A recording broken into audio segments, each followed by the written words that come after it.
वक्त हमारे साथ फाइनेंस एक्सपर्ट है नोएडा स्टूडियो से ही।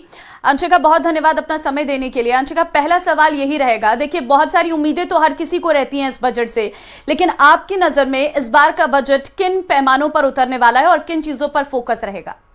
ओके, सो पहले हम डिस्कस करते हैं कि लोगों की एक्सपेक्टेशंस क्या है इस बजट से। जैसे हर बार लोगों की कुछ ना कुछ एक्सपेक्टेशंस रहती हैं, and then we will be discussing about कि कितना पिछली बार कितना एक्सपेक्टेशन थी और कितना फुलफिल हो पाया, और इस बार क्या एक्सपेक्टेशन और कितनी फुलफिल हो पाएंगी। सो पिछली बार की तरह इस बार भी लोगों का सबसे ज़्यादा जो फोकस होता है वो टैक्स स्लैब्स पे होता है कि कुछ बेनिफिट मिले हमें इनकम टैक्स में, नॉट स्पेसिफिकली इनकम टैक्स में, जीएसटी वाले पार्ट में भी, क्योंकि वो इनडायरेक्टली लोगों के हाथ में कितना पैसा रहेगा उस चीज़ पे फोकस करता है। तो अभी पिछली बार इनकम टैक्स में जो छूट दी गई है, इस बार मुझे लगता है कि छूट डायरेक्टली ना दी जाके दी जाके थोड़ा इनडायरेक्ट वे में दी जाएगी। सो इस बार उम्मीदें हैं लोगों को, बट मुझे लगता है कि उम्मीदें कम फुलफिल हो पाएंगी। ये तो टैक्स के बारे में था। दूसरा सबसे ज़्यादा आज के टाइम में जो लोग फोकस कर रहे हैं सोने चांदी के रेट पे, तो सोने चांदी का रेट बजट आने से पहले ही एक बहुत बड़ा क्रैश हुआ है सिल्वर मार्केट में और गोल्ड मार्केट में। सो डेफिनेटली यहाँ पे कुछ जीएसटी में रिफॉर्म्स के चांसेस हैं और टैरिफ में चांसेस हैं। ये पोस्ट बजट के बाद ही क्लियर हो पाएगा कि कितने टैरिफ का इम्पैक्ट गोल्ड और सिल्वर पे लगेगा, मतलब कितना बेनिफिट हमें मिलेगा उससे, एंड देन वो डायरेक्टली बेनिफिट करेगा अपनी पब्लिक को। उसके बाद लोगों का फोकस है ईवी सेक्टर पे अभी, क्योंकि जो लग्जरियस ईवीज हैं, लग्जरियस ऑटोमोबाइल हैं, उनको बेनिफिट दिया गया है टैरिफ में। सो उससे गाड़ियाँ सस्ती होने की चांसेस हैं, लेकिन जस्ट बिकॉज गवर्नमेंट चाहती है कि ईवी सेक्टर को भी बूस्ट करे, तो यहाँ पे ईवी सेक्टर के लिए बेनिफिशियल कुछ हो सकता है। तीसरा जो लोगों का रिक्वायरमेंट है सेक्टर स्पेसिफिक और स्टॉक मार्केट से रिलेटेड भी। तो सेक्टर स्पेसिफिक में मुझे लगता है ईवी सेक्टर, मतलब ऑटोमोबाइल सेक्टर को, रेलवे जो कि हमेशा से गवर्नमेंट का एक फेवरेट पार्ट रहा है, तो रेलवे के लिए कुछ आने का चांसेस है। हेल्थ केयर एंड डिफेंस, ये चार सेक्टर ऐसे हैं जिसमें गवर्नमेंट का सब्सिडाइज्ड या फिर कुछ एडिशनल बेनिफिट गवर्नमेंट की तरफ से आ सकता है। पिछली बार की अगर मैं बजट करूँ, पिछली बार लोगों की जितनी उम्मीदें थी उसमें गवर्नमेंट ने जितनी भी चीज़ें बजट में एक्चुअली पास की, वो 60 to 65% लोगों की उम्मीदों को पे खरा उतरा था। इस बार की बजट की अगर मैं बात करूं, जो लोगों की एक्सपेक्टेशंस हैं और जो लोग जो बजट आने की चांसेस हैं, उसमें भी अराउंड 60 या 70% के बीच में लगता है कि ये चीज़ें मैच हो पाएंगी। बट अगर मैं इंडिविजुअल बेसिस पे देखूं, तो अगर मैं सैलरी क्लास पर्सन हूं और मुझे कुछ बेनिफिट नहीं मिला, तो as an individual for me budget might be 0 और 7% और 10% और 20%, बट ओवरऑल इकोनॉमी के पर्सपेक्टिव से अगर हम देखें तो बजट पिछली बार 60 to 65% रहा था, इस बार भी 60 to 70% रहने के चांसेस है। किन सेक्टर्स पर ज्यादा फोकस लग सकता है, क्योंकि कहा जा रहा है डिफेंस को मजबूत किया जा सकता है, जिस तरीके से अभी ऑपरेशन सिंदूर हुआ था, उसके बाद कहीं ना कहीं और सेना को मजबूत करना, क्योंकि दुश्मन बहुत सारे हैं इधर उधर से, हर देश भारत पर निगाहें लगातार बनाए हुए हैं, या फिर जैसे आप बता रहे हैं टैक्स पर तो सभी की नजरें हैं ही, लेकिन मैं एजुकेशन की बात करूं तो क्या बच्चों की जो फीस लगातार हम देख रहे हैं जो एक पेरेंट्स के लिए बजट से बाहर जा रही हैं, क्या उस पर कोई चीजें हो सकती हैं? ये दो चीजों पर सबकी बहुत ज्यादा नजरें हैं। सबसे पहली चीज़, अगर मैं सेक्टर स्पेसिफिक बात करूं तो जैसे आपने मेंशन किया, defence is the main sector right now focusing, government जो फोकस कर रही है, और एक रेलवे सेक्टर। ये दो सेक्टर जिन पे बहुत ज़्यादा फोकस है गवर्नमेंट का। डिफेंस इसलिए क्योंकि आपको पता है what is right now going on in the world. So अपने आप को मजबूत करने के लिए डिफेंस सेक्टर पे प्राइमरी फोकस रहेगा, secondary focus on the agriculture part, and the third factor EV sector is also in the loop. और रेलवे सेक्टर पे हमेशा आप जब भी देखोगे बजट का मोस्ट ऑफ द पार्ट आप देखोगे तो रेलवे सेक्टर गवर्नमेंट का फेवरेट रहता है, वो उसी में जाता है। दूसरा, अगर मैं बात करती हूँ आपके दूसरे क्वेश्चन एजुकेशन रिलेटेड से रिलेटेड, सो एआई से रिलेटेड पिछली बार भी गवर्नमेंट ने बहुत सारा इंटरवेंशन किया था, बजट का बहुत एक बड़ा हिस्सा एआई स्पेसिफिक एजुकेशन इम्प्लीमेंटेशन में दिया है, एंड आई हैव सीन कि ग्राउंड लेवल पे भी चीज़ें उतरी हैं उस चीज़ में। बहुत सारे इंस्टीट्यूशंस भी ओपन हुए बिहार में, स्पेसिफिकली एआई के लिए बहुत पैसा दिया गया था। सो इवन मैंने ये देखा है कि लो लेवल पे भी लोगों को ट्रेनिंग दी जा रही है। फॉर एग्जांपल आंगनवाड़ी वर्कर्स, इन लोगों को भी मैंने देखा है एआई की ट्रेनिंग दी जा रही है। बट इसमें एक बेटरमेंट क्या किया जा सकता है कि लोगों को सिर्फ कोर्स करने के लिए, कोर्स कंप्लीशन करने के लिए एक जस्ट टारगेट दे दिया जाता है कि आपको करना है, लेकिन उससे उनको कितना समझ आया, उनकी कितने स्किल डेवलप हुई, वो एक ग्राउंड लेवल पे जाके चेक अगर हम देखें। सिर्फ इस चीज़ में पैसे लगा के सिर्फ लोगों के ऊपर छोड़ देना, आई थिंक ये स्किल डेवलपमेंट एक्चुअली नहीं होगा। लोग वेरियस तरीके देख लेते हैं कि इस कोर्स 40 मिनट के कोर्स को 2 मिनट में कैसे कंप्लीट किया जाता है, तो एक्चुअली बेनिफिट नहीं हो रहा है लोगों को। सो एजुकेशन वाले पार्ट पे लोगों गवर्नमेंट का हमेशा से फोकस रहा है, education and job. So there might be chances कि बजट का कुछ पार्ट इधर कोई भी नई जाएगा। योजना शुरू कर सकते हैं, क्योंकि इससे पहले हमने देखा था इंटर्नशिप योजना जो है सरकार की, युवाओं को इंटर्नशिप देने का, लेकिन वो कहीं ना कहीं उतनी कामयाब नहीं हो पाई है जमीन पर जितनी होनी चाहिए थी।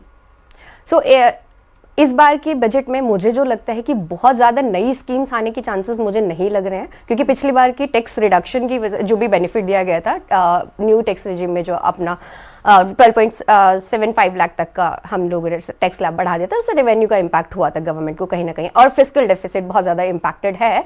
दो जीडीपी को मेंटेन करने में गवर्नमेंट फुलफिल रही है इस बार। इकोनॉमिस्ट ऐसा मानते हैं कि जीडीपी जो उन्होंने टारगेट किया है 7 to 8% और फिस्कल डेफिसिट को मेंटेन करना 4.4% पे, वो अचीव हो जाएगा इस बार का। लेकिन क्योंकि रेवेन्यू रिडक्शन हुआ था उसकी वजह से, तो गवर्नमेंट के पास बहुत ज़्यादा पैसा नहीं है बहुत सारी नई स्कीम्स लेके आने के लिए। इनडायरेक्टली वे में बेनिफिट्स हो सकते हैं, लेकिन डायरेक्टली वे में बहुत ज़्यादा बड़ी स्कीम्स आने के कम चांसेस हैं। और जैसे हेल्थ सेक्टर के लिए आयुष्मान कार्ड योजना है, सरकार की अपनी योजना है, लेकिन कहीं ना कहीं इसमें बजट बहुत कम है। इस वजह से लोगों का ये कहना है कि जब इतनी बड़ी बड़ी बीमारियां हमारे सामने है, कोरोना का दौर गया, अभी हम देख रहे हैं हार्ट अटैक जैसी प्रॉब्लम्स बहुत ज़्यादा बढ़ गई हैं, क्या इसका बजट बढ़ाया जा सकता है? क्योंकि हेल्थ सेक्टर पर बहुत ज़्यादा निगाहें हैं सबकी, और हेल्थ इंश्योरेंस को लेकर क्या कोई और चीज़ें देखने को मिल सकती हैं? जीएसटी की वजह से बहुत ज़्यादा महंगे हो चले हैं और हर व्यक्ति उन्हें नहीं खरीद पा रहा है। सो हेल्थ सेक्टर हमें जब से कोविड आया तब से स्पेसिफिकली गवर्नमेंट का मेन फोकस रहा है, तो हेल्थ सेक्टर में आने के चांसेस हैं, बट बहुत ज़्यादा मैं बोलूँ उम्मीद नहीं रखी जा सकती है, क्योंकि गवर्नमेंट ने पिछली बार भी इंश्योरेंस रिलेटेड बहुत सारा ग्राउंड लेवल पे काम उतारा है। तो कुछ चेंजेस आ सकते हैं स्पेसिफिकली फॉर द वर्कर्स, जो मिडिल क्लास वर्कर्स या लोअर क्लास वर्कर्स हैं, उनके लिए कुछ एडिशनल बेनिफिट्स आ सकते हैं। ठीक है, कपिल इस वक्त हमारे साथ हैं उदयपुर से। कपिल, अगर मैं बात करूं व्यापारियों की, तो व्यापारियों को क्या उम्मीदें लग रही हैं इस बजट से खास तौर पर? देखिए, व्यापारी वर्ग भी ये चाहता है कि जो टैक्स है उसमें राहत मिले। महिलाओं में भी हमारे साथ कुछ व्यापारी वर्ग से जुड़ी महिलाएं हैं, उनसे बात करेंगे। आप व्यापार भी करती, व्यापारी वर्ग क्या चाहता है? व्यापारी वर्ग भी यही चाहता है कि टैक्सेस में कमी आए कहीं न कहीं, और सबसे इम्पोर्टेंट चीज व्यापार के साथ साथ जब महिलाएं जुड़ जाती हैं तो सोना और चांदी आजकल व्यापार का भी मुद्दा है, और कहीं न कहीं उसकी वजह से हमें ये लगता है कि ये भी ना हो कि अगर ज्यादा महंगा होगा तो चोरी और ये घटनाएं भी बढ़ जाती हैं। आप क्या चाह रहे हैं बजट से? हम ये चाहते हैं बजट से कि महिला उद्यमिता को बढ़ावा देने के लिए जो सरकार की योजनाएं हैं वो महिलाओं को पूर्ण रूप से मिले और उनका सही से प्रचार प्रसार हो, ताकि वो आम जन में दूर दूर तक फैले और उसका प्रचार हो, इसलिए ताकि वो उनको फायदा मिले। आप व्यापारी हैं, व्यापारी वर्ग क्या चाह रहे हैं? बिल्कुल, टैक्स में राहत मिले, सरकार हमारे व्यापारियों की हितों को सोचे। व्यापारी बहुत बड़ा ऐसा वर्ग है जो टैक्स को देता है और देश को चलाने के ये अपना योगदान देता है। टैक्स कम होगा तो ज़्यादा रेवेन्यू मिलेगी, ऐसा मैं सोचता हूँ। मोदी जी से और निर्मला जी से यही निवेदन है कि टैक्स की स्लैब कम करे, और जीएसटी में जो स्लैब में पहले बदलाव किया जिससे अच्छे रिजल्ट आए हैं, और भी बदलाव करें जिससे ज़्यादा से ज़्यादा अच्छे रिजल्ट आएंगे। देखिए, मध्यम वर्गीय वर्ग और व्यापारी वर्ग और महिलाएं सभी की अपनी अपनी मांग है, और सभी जो है वो अपनी जो मांगे हैं वो वित्त मंत्री तक पहुंचाने की कोशिश कर रहे हैं। जी ठीक है अंशिका, मैं इसके बाद कोटा जाऊंगी हिमांशु के पास, लेकिन अंशिका आपसे एक सवाल रहेगा। जिस तरह से न्यू टैक्स रिजीम सरकार लेकर आई, क्या लोगों को उसकी तरफ आकर्षित करने के लिए इसमें कोई बदलाव हो सकते हैं इस बार? पिछली बार जो पिछले 2 सालों से चलता आ रहा है वो दोनों चीज़ों पर फोकस किया जा रहा है। ओल्ड न्यू टैक्स रिजीम और ओल्ड टैक्स रिजीम दोनों को पैरेलली चलाया जा रहा है।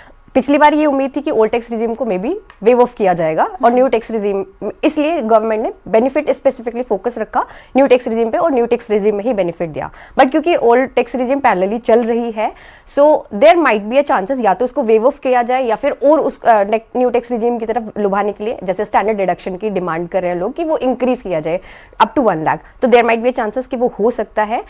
और हो सकता है कि अगर ओल्ड टैक्स रिजीम को वो कंटिन्यू रखेंगे तो ओल्ड टैक्स रिजीम में भी कुछ चेंजेस आ सकते हैं। फॉर एग्जांपल एटीसी की डिडक्शन जो बहुत सालों से 1.5 लाख चली आ रही है उसको बढ़ाया जा सकता है। और दूसरा स्पेसिफिकली मुझे लगता है एटीडी की डिडक्शन जो स्पेसिफिकली हेल्थ इंश्योरेंस से रिलेटेड होती है उसमें कुछ इजाफा किया जा सकता है।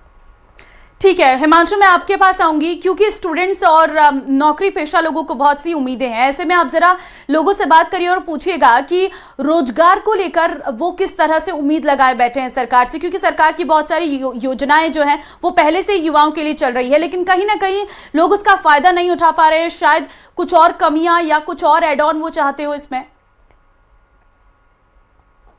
बिल्कुल, देखिए बहुत आपने ऐसा सवाल किया है जो जिस तबके के साथ मैं हूं, और ये सवाल उनसे जुड़ा हुआ ही है। गवर्नमेंट की तरफ से स्कीम्स होती हैं एम्प्लॉयमेंट को लेकर के, लेकिन कई बार हम देखते हैं उनका सीधा बेनिफिट नहीं मिल पाता, उसमें कुछ और एड ऑन की गुंजाइश, कुछ ऐसा जो सीधा आप जैसे जो वर्ग है उसको इंटरेक्ट करता है। हमें इंटरेक्ट करने के लिए तो जैसे अभी हमें विश्व गुरु बनाने की वो चल रही है और विकसित भारत 2047 का जो सपना है, जैसे कि अभी सर ने भी बताया था कि एआई को लेकर रुझान बढ़ना चाहिए युवाओं के प्रति और एआई में ज़्यादा डेवलप्ड होना चाहिए। एमएसएमई भी मैंने अभी बताया, स्टार्टअप्स को लेके भी, क्योंकि इन्हीं में अभी युवाओं के लिए होड़ चल रही है। जी। आप क्या कहें सर? जैसा कि कॉलेज में as a college student sir, जो एनएसएस का जो सर स्कीम है, नेशनल सर जो स्कीम है सर, उसमें भी सर इनको सर बढ़ावा देना चाहिए, क्योंकि सर जो बजट वहाँ से जो बजट आता है सर वो इतना सफिशिएंट नहीं होता कि जो हम यहाँ पे उसको यूज़ कर सके इतना। तो सर हम ये चाहते हैं कि उसका बजट बढ़ाया जाए, और सर जो उसके सर्टिफिकेट्स मिलते हैं हमें सर, सर्टिफिकेट्स को भी सर उनको इतनी हेल्प मिलनी चाहिए कि हमें उनका अच्छा फ़ायदा मिल पाए आगे। प्लीज़ आपका रिएक्शन। अभी अब हमारे यहाँ पे बहुत सारे कोर्सेज नहीं है कॉलेज में, तो उनको वो कोर्सेज भी लाने चाहिए, जैसे आर्किटेक्चर वगैरह कोर्सेज हो गए, तो वो अपने कोटा के कॉलेज में नहीं है, ताकि और विकल्प जो है वो आप लोगों के लिए बन पाए। आप क्या कहेंगे आपके नजरिए? मैं तो युवाओं ने खिलाते यही कहना चाहूंगा कि रोजगार के नए नए अग्रसर सर्जन हो और शिक्षा के साथ उद्योगों का एक समावेश हो और नए रोजगारों के पद गवर्नमेंट को ऐसी नई पॉलिसीज का गठन किया जाना चाहिए जिससे रोजगार को स्वयं के स्टार्टअप बढ़ाने में, एमएसएमई उद्योगों में तथा एआई से जोड़कर उनको एक रोजगार के नए अवसर मिले। क्षेत्र में एआई में हर तकनीक में युवा ऐसा क्या और नया एड ऑन हो जिससे एम्प्लॉयमेंट और ग्रो कर?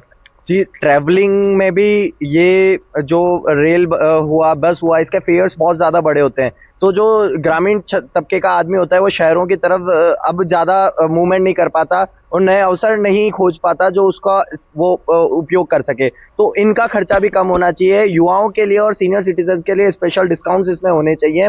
और दूसरी चीज़ सबसे महत्वपूर्ण जो मैंने पहले भी कहा था सर, एआई पे सरकार को अब फोकस करने की ज़्यादा से ज़्यादा आवश्यकता है। अगर हमारे देश को पूरे विश्व में एक कीर्तिमान स्थापित करना है तो एआई पे ज़्यादा से ज़्यादा फोकस हो। आप क्या कहेंगे? मेरा बस यही कहना है कि गवर्नमेंट जो भी योजना है, जो भी पैसा इधर उधर उन चीजों में लगाती है, जैसे कि बीपीएल परिवारों को वो जो पैसा देती है, उस बीपीएल का वो लोग गलत यूज करते हैं, तो उस पैसे को लेकर वो एम्प्लॉयमेंट्स में डाल सकती है जहाँ पे और एम्प्लॉयमेंट बढ़े लोगों के लिए। तो देखिए ये वो जो तबका है जो सीधा रोजगार की तलाश में कह सकते हैं अपने फ्यूचर को तराशते हुए नजर आते हैं, लेकिन इन सब के बीच में महत्वपूर्ण रिएक्शंस हैं। एआई के को लेकर के बात की जा रही है, कुछ और एड ऑन्स को लेकर के बात की जा रही है। बिल्कुल हिमांशु, देखिए सबकी अपनी अपनी राय है, सबकी अपनी अपनी उम्मीदें हैं, लेकिन अंशिका मैं आपसे ये भी जानना चाहूंगी, क्या इस बार का जो बजट है उसका जो प्राइस होता है क्या वो बढ़कर आने वाला है पिछले साल के कंपैरिजन में, और अगर बढ़ेगा तो कितना लगभग बढ़ सकता है?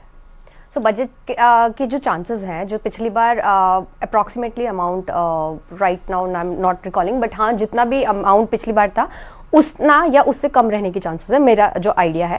बाकी बजट आने के बाद पता चलेगा, बट इस बार कम लगने के चांसेस है क्योंकि गवर्नमेंट का रेवेन्यू लॉस हुआ था लास्ट टाइम।